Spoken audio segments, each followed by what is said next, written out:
So I just rewatched Rogue One, a Star Wars story last night, immediately after I watched the final three episodes of season two of Star Wars Andor.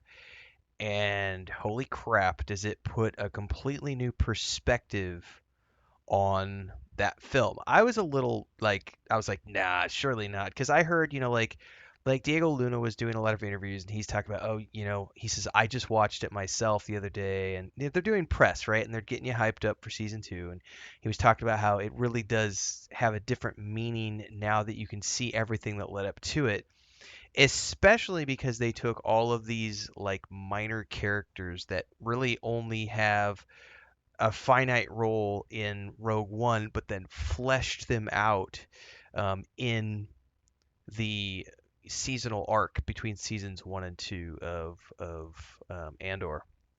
So, and also watching, you know, Tony go around and talk about in the press about, the ideas that were kicking around in their heads and the discussions he had been having with Kathleen Kennedy around, you know, what they could potentially do around characters from Rogue One and continue to tell the story, and settling on Cassian Andor, as this figure, and of course Diego Luna being open to that. I've always enjoyed Diego Luna, but I will also say that I have a greater appreciation for him now as a human being, not just as an actor, because he's been doing a lot of press around Andor recently. And one of my favorite parts is all of these people who are pressuring him on, oh, don't you want to, what about Marvel? Aren't you going to go do Marvel now? You should, what about the Marvel conversations? Or what about this franchise or that franchise? And he always keeps coming back to it and he's like, guys, and he's saying the same thing in English and Spanish, and it's really nice to be able to listen to his Spanish interviews and hear him talk about this as well. Just being like, guys, I am in the most blessed position I have could ever hope to be in as an actor, where I am incredibly comfortable where I am. I don't want to be greedy. I don't want to be, he's like, this franchise, this opportunity, Star Wars has been very good to me, and I'm not, out there trying to find other opportunities, because he's like, I have enough. Like, this has been the best adventure of my career, and I'm just very grateful to be here. And he's just being very humble and very down to earth, and I really appreciate that, because a lot of other actors would be looking at this as a stepping stone, being like, oh yeah, let's get the Marvel contract, let's get the next big thing, and he's been, guys, I don't want to talk about that, like, let's just focus on Star Wars because it's an awesome experience. So I think for me, rewatching Rogue One, I had not seen this movie in a few years. I watched it when it came out, and then I watched it with my brother, and then I watched it with Chris. But it's been years ago now. I mean, this came out probably 10 years ago or so now. I don't really know when Rogue One came out. But I remember when I watched it, Cassian Andor's character felt very, you know, he feels very cutthroat in this film, because, she's sort of at the forefront, but Cassian is here as sort of like this guy, and he says, we've when he presents the team towards the end of the movie, he's like, we've all done really bad things for the rebellion.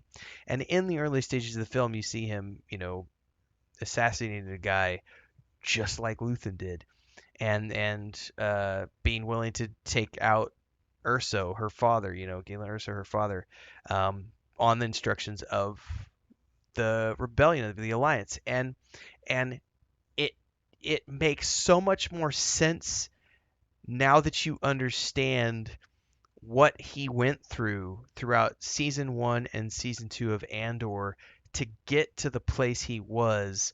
Because season two of Andor, that last episode is literally him getting on the ship to go to the ring to meet the contact with Saw Gerrera, right? And so they are very much in this final stages of, oh my God, the Empire has this super weapon. We have to figure out what it is. There is no time to do these long, drawn out spy missions. We just lost Luthen. Mon Mothma's off in here, and all these things are happening. Like, this threat is real. We have actionable intelligence. We need to move on this. We have to go now. And so Andor's actions in Rogue One make way more sense with the context of everything that he went through season one and season two, but especially with season two, of where he is, of having, just seen what happened to Luthen, and understanding that the Empire is like, that threat is there, and it's real, and it's no longer time to be nice. Like, we have to be go, go, go, go, go, take care of whoever's in the way. No time to be nice. Like we have to do bad things for good reasons. And it brings back that speech that Luthen gives in season one of Andor, where when he's talking to Lonnie in the elevator, and I can't quote it because it's funny when I've seen him do the press. Um, when Skarsgård has done press around that speech, someone asked him, "Do you think you'll ever be able to give?" He said, "Do they ever think you'll be able to do a monologue like that in Star Wars again?" He's like, "I don't think I'll ever be able to top that monologue in any project ever, because that monologue was so well written and the performance was so well delivered. But that speech about how, I've literally, he's like talks about I have no loved ones, I've burned everything I have, like I'm here using the tactics of the enemy to defeat the enemy because that's the only thing we can do. And especially in the context of who Luthen is and seen in those final episodes of Andor season 2, Luthen's backstory as this imperial soldier who make it stop. He's on the ship, the cries of the children, the genocide, and he's just, losing it at the actions of the empire and his journey um, of coming to grips with who the Empire is and literally realizing that the only way to defeat the Empire is to adopt the Empire's tactics to beat them. And then sort of taking that and passing it along to Andor and all of the other people who go along with this. Because quick commercial break, everyone, to celebrate and give thanks to all of these amazing people who keep me on the air full time. Really appreciate the support. All you got to do is join as a member. You get access to private videos. You can also do super thanks on any upload or super chats and stickers on any live stream or premiere you see. And beyond that, don't forget we're multi-streaming over on Twitch now, so you can support over there as well. Thanks so much to everybody. Let's get back to the video at hand.